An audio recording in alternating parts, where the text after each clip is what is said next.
నిన్నటి రోజున గుంటకల్లో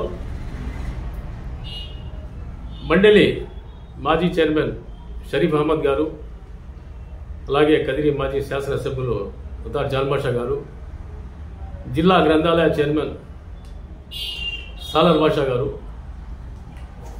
ఒక మైనార్టీ సదస్సు నిర్వహించి ముస్లింల అభివృద్ధి ఏమైనా జరిగిందంటే అది తెలుగుదేశం పార్టీలోనే జరిగింది, తెలుగుదేశం పార్టీ హయాంలోనే జరిగింది అని చెప్పేసి చాలా మాటలు చెప్పారు.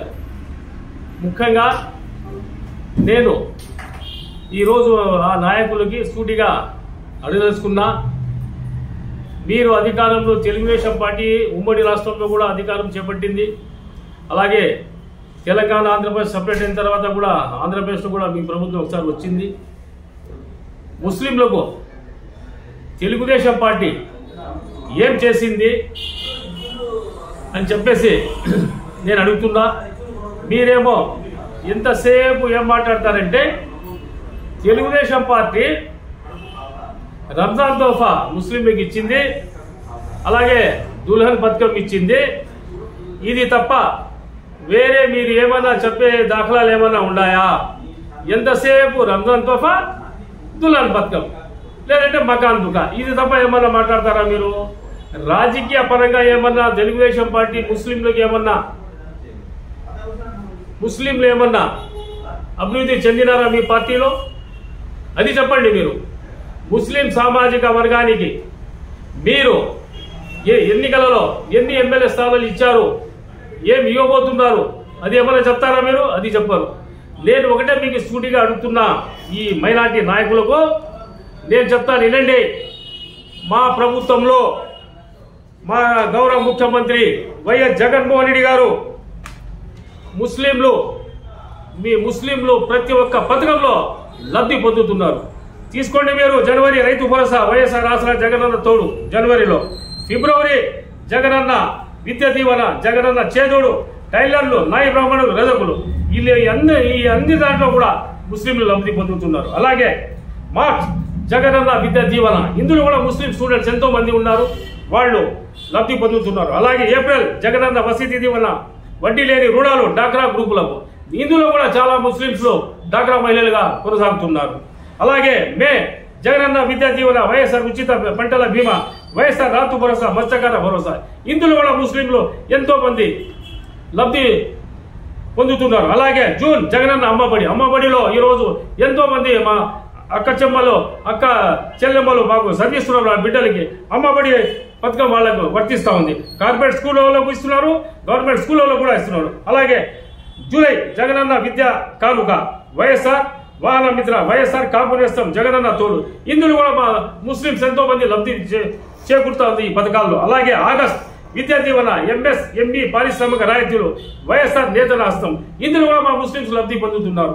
అలాగే సెప్టెంబర్ వైఎస్ఆర్ చేయూత, అలాగే అక్టోబర్ వసతి దీవెన, వైఎస్ఆర్ రైతు భరోసా, ఇందులో కూడా మా ముస్లింలు ఎంతో ఈ పథకాల్లో మా ముస్లింలకు ఎంతో చేదోడు వాదోడుగా ఉన్నాయి. అలాగే నవంబర్ జగనన్న విద్యా దీవెన, వడ్డీ లేని రుణాలు రైతులకు, ఇందులో కూడా రైతులు ఎంతో మంది లబ్ధి పొందుతున్నారు. అలాగే డిసెంబర్ వైఎస్ఆర్ సిబిసి నేస్తం, వైఎస్ఆర్ లా నేస్తం, ఇన్ని పథకాలలో మా ముఖ్యమంత్రి గౌరవ ముఖ్యమంత్రి గారు ఇస్తున్న ఇన్ని పథకాలలో ప్రతి ఒక్క పథకంలో ముస్లింలు ఇందులో భాగ్యస్వాములై ప్రతి ఒక్కరూ ఈ పథకాలకు అర్హులుగా ఉన్నారు. వాళ్ళందరికీ ఈ పథకాలు పోతున్నాయి. మీరు ఎంతసేపు దుల్హన్ పథకం, షాదీ తోఫా, ఇది తప్ప వేరే ఏమన్నా మాట్లాడతారా మీరు? రంజాన్ తోఫా, అంతే కదా మీరు ఇచ్చింది తెలుగుదేశం పార్టీ వాళ్ళు. మరొక విషయం చెప్తున్నాను, రాజకీయ పరంగా తీసుకుందాం. రాజకీయ పరంగా తెలుగుదేశం పార్టీ ముస్లింలకు ఎప్పుడైనా ఉన్నత స్థానంలో పెట్టిందా? ఉదాహరణకు చెప్తాను, వినండి. మీరు 14-19లో అధికారంలో ఉన్నారు ఈ ఆంధ్రప్రదేశ్ రాష్ట్రంలో. ముస్లింలకు మీరు ఇచ్చిన గౌరవం అందరికీ తెలుసు. చెప్తాను వినండి. మీరేం చేశారు? ఫస్ట్ ఎన్నికల్లో మీరు అధికారం వచ్చినప్పుడు కేవలం ఒక పార్లమెంట్ సీట్ నంద్యాలలో ఫారూక్ గారికి ఇచ్చారు 2014లో. అలాగే పీలర్లో ఒక శాసనసభ స్థానం ఇచ్చారు 2014లో. మా గౌరవ ముఖ్యమంత్రి వైఎస్ జగన్మోహన్ రెడ్డి గారు 4 అసెంబ్లీ స్థానాలు ఇవ్వడం జరిగింది 2014లో. అందరూ గెలవడం జరిగింది. అలాగే 2019లో మీరు ఎన్ని స్థానాలు కేటాయించారు ముస్లింస్కి? కడప ఒకటి ఇచ్చారు, విజయవాడ ఒకటి ఇచ్చారు, నెల్లూరు ఒకటి ఇచ్చారు. కానీ మా గౌరవ ముఖ్యమంత్రి గారు ఎన్ని స్థానాలు ఇచ్చారు? మదనపల్లి ఇచ్చారు, కడప ఇచ్చినారు, కర్నూలు ఇచ్చినారు, గుంటూరు ఇచ్చినారు, హిందూపూర్ ఇచ్చినారు. 5 స్థానాలు మా గౌరవ ముఖ్యమంత్రి వైఎస్ జగన్మోహన్ రెడ్డి గారు ఇవ్వడం జరిగింది. 5 మందిలో 4 ఎమ్మెల్యేలుగా గెలవడం జరిగింది. హిందూపూర్ మనం ఓడిపోయాం. ఓడిపోయినప్పటికీ కూడా ఇక్బాల్ అహ్మద్ గారికి ఎమ్మెల్సీ స్థానం ఇచ్చారు మా గౌరవ ముఖ్యమంత్రి గారు. అలాగే ఎమ్మెల్సీ స్థానాలు ఇచ్చారు, 4 ఎమ్మెల్యే స్థానాలు ఇచ్చారు. ఎంతో మందికి మున్సిపల్ చైర్మన్లు చేసినారు. మీరు మీ ప్రభుత్వంలో మైనార్టీ శాఖకు మంత్రి లేరు. కేవలం ఎన్నికలు 6 మాసాలు ఉన్నప్పుడు ఫారూక్ గారికి మంత్రి పదవి ఇవ్వడం జరిగింది. ఈరోజు అహ్మద్ షరీఫ్ గారు అయితేనేమి, చాంద్ బాషా గారు అయితేనేమి, సలార్ బాషా గారి ముస్లింలకు అభివృద్ధి చెందిందంటే తెలుగుదేశం ఏం చేసింది అభివృద్ధిని నేను సూటిగా ఈ నాయకులకు అడుగుతున్నాను. ఎక్కడుంది అభివృద్ధి? కేవలం మీరు రంజాన్ తోఫా ఆ తోఫా తప్ప వేరేదేమన్నా ఉన్నాయా? ఏమి లేవు, చెప్పుకోవడానికి ఏమి లేదు. రాజకీయ పరంగా మీ చంద్రబాబు నాయుడు గారు ఎంతమందికి ముస్లిం అభ్యర్థులకు ఇస్తారో ఒకసారి చెప్పమనండి. పార్లమెంట్ స్థానాలు ఎన్ని ఇస్తారో ఒకసారి చెప్పమనండి. మా గౌరవ ముఖ్యమంత్రి గారు ఇప్పుడే 3 స్థానాలు ప్రకటించారు. కదిరి ఒకటి, విజయవాడ ఒకటి, గుంటూరు ఒకటి. ఇంకా 2-3 రోజుల్లో ఇంకా 3-4 స్థానాలు అసెంబ్లీ స్థానాలు గౌరవ ముఖ్యమంత్రి గారు ఇవ్వడం జరుగుతూ ఉంది. ముస్లింలకు దాదాపు 6-7 స్థానాలు అసెంబ్లీ స్థానాలు కేటాయించడం జరుగుతూ ఉంది. మీరు ఎన్ని స్థానాలు ఇస్తున్నారు ఏమన్నా చెప్పే ధైర్యం మీకుందా? పోనీ మీ నాయకునికి అడిగే ధైర్యం మీకుందా? అలాగే హజ్ కమిటీ గురించి మాట్లాడతారు. మీరు ఏం చేశారండి హజ్ యాత్రికులకు? మీరు మా గౌరవ రాష్ట్ర ముఖ్యమంత్రి జగన్మోహన్ రెడ్డి గారు ఈ భారతదేశంలోనే ఏ రాష్ట్రంలో కూడా హజ్ యాత్రికులకు సబ్సిడీ ఇవ్వలేదు. కానీ మా గౌరవ ముఖ్యమంత్రి గారు ప్రతి ఒక్క హజ్ యాత్రికునికి 80,000 రూపాయలు సబ్సిడీ రూపంలో ఇచ్చిన ఘనత జగన్మోహన్ రెడ్డి గారికి దక్కుతుంది. అలాగే ముస్లింలు ఈ రోజు జగన్మోహన్ రెడ్డి గారు వైఎస్ఆర్ కుటుంబం వెంట ఉండాలంటే ఎందుకు ఉండాలంటే చెప్తాను వినండి. దివంగత ముఖ్యమంత్రి డాక్టర్ వైఎస్ రాజశేఖర రెడ్డి గారు ఆయన కాంగ్రెస్ పార్టీలో ఎంతో సంవత్సరాలు సేవలు చేసిన తర్వాత ఆయన గౌరవ ముఖ్యమంత్రిగా ఉమ్మడి రాష్ట్రానికి అయినారు. అయిన తర్వాత ఎన్నికల మేనిఫెస్టోలో ముస్లింలకు 4% రిజర్వేషన్ అనేది ఎక్కడ దాఖలా లేవు. కానీ మా నాయకుడు దివంగత ముఖ్యమంత్రి డాక్టర్ వైఎస్ రాజశేఖర గారు ఈ ముస్లింలకు ఏదో ఒకటి న్యాయం చేయాలా. ఇలా సమస్యలు నేను భూతత్వంలో చూసినా, ఎవరు ఎన్ని అడ్డంకులు సృష్టించినా నేను ఖచ్చితంగా వీళ్ళకి 5% రిజర్వేషన్లు ప్రకటిస్తానని చెప్పేసి ఇదే కదిలో జీమాన్ కూడలిలో ప్రకటించిన నాయకుడు డాక్టర్ రాజశేఖర రెడ్డి గారు. ఇచ్చిన తర్వాత కొంతమంది అడ్డంకులు సృష్టించి ఏమో చేసినప్పటికీ ఆయన భయపడకుండా అవసరమైతే రాజ్యాంగం సవరణ చేసినా సరే ఈ ముస్లింలకు నేను రిజర్వేషన్ కల్పిస్తానని చెప్పిన దమ్ము ధైర్యం ఉన్న నాయకుడు డాక్టర్ వైఎస్ రాజశేఖర రెడ్డి గారు.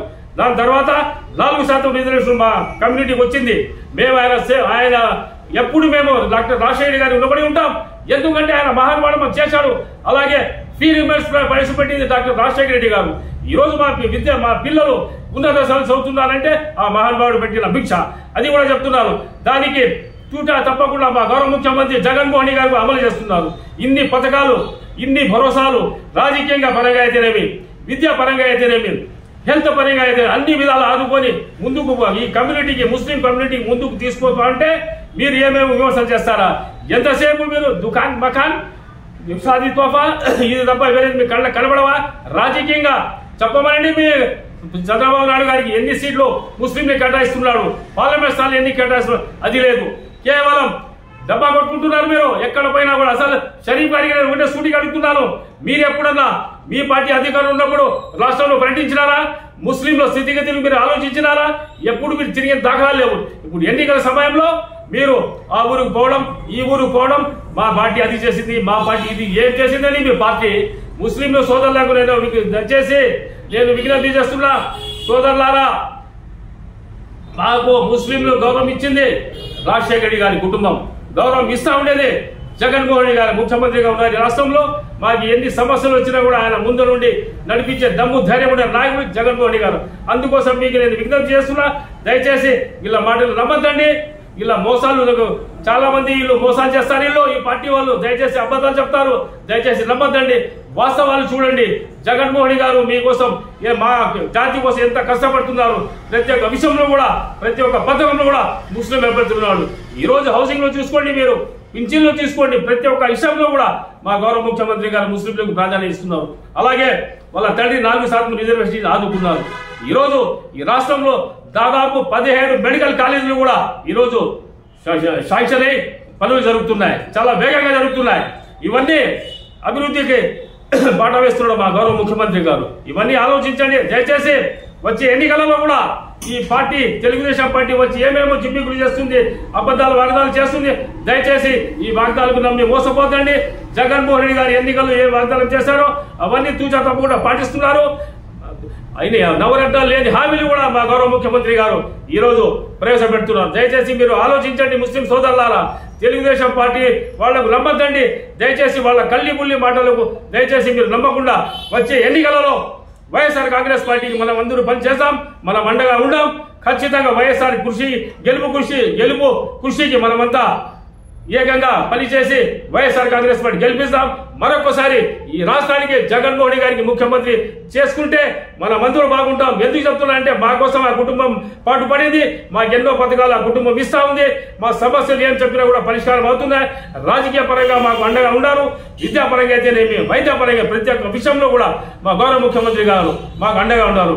మేము ఎవరు ఎన్ని మాటలు చెప్పినా చేసి నమ్మద్దండి. వైఎస్ఆర్ కాంగ్రెస్ పార్టీకి ఇంకా బలోపేతం చేస్తాం. వైఎస్ఆర్ కాంగ్రెస్ పార్టీకి తోడుగా ఉండాం. వైఎస్ఆర్ కాంగ్రెస్ పార్టీకి ఎన్నికల్లో ప్రచారం చేసి ఖచ్చితంగా వైఎస్ఆర్ కాంగ్రెస్ పార్టీకి గెలిపిస్తాం.